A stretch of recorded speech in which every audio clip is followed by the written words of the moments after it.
telling our stories throughout this awareness unit, and we're going to start looking at storytelling a little bit more formally as we get closer to telling our stories a little bit more formally for this awareness unit.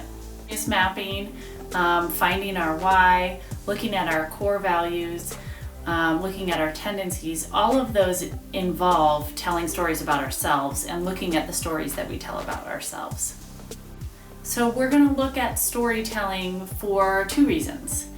One of the big ones is that in almost any job interview that you go to, you will be asked, what are your strengths? You might not be asked in such a direct way, but you'll be asked a question that is really asking you to name your strengths and tell a story about your strengths.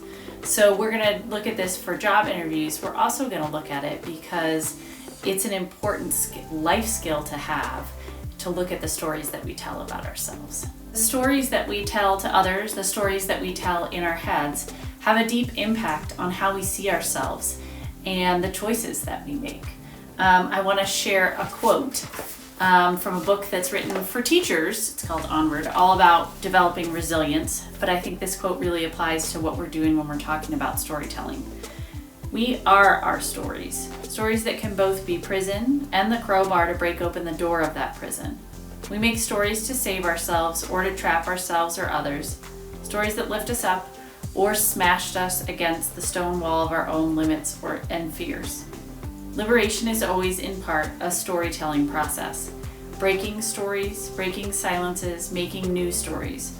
A free person tells her own story. A valued person lives in a society in which her story has a place. That's from Rebecca Solnit. So your work today is to think of a story that illustrates your strengths.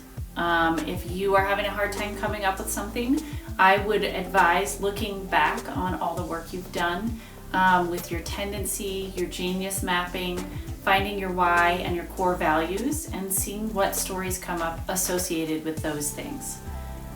Once you've thought of your story, describe it for us in the discussion.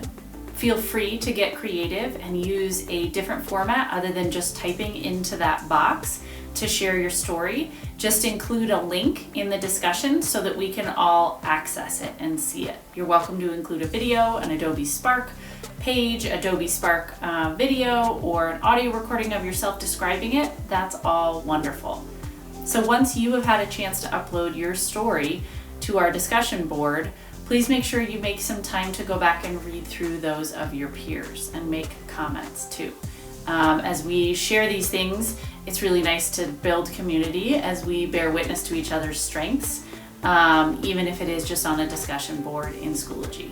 So thanks. This assignment is due on Wednesday.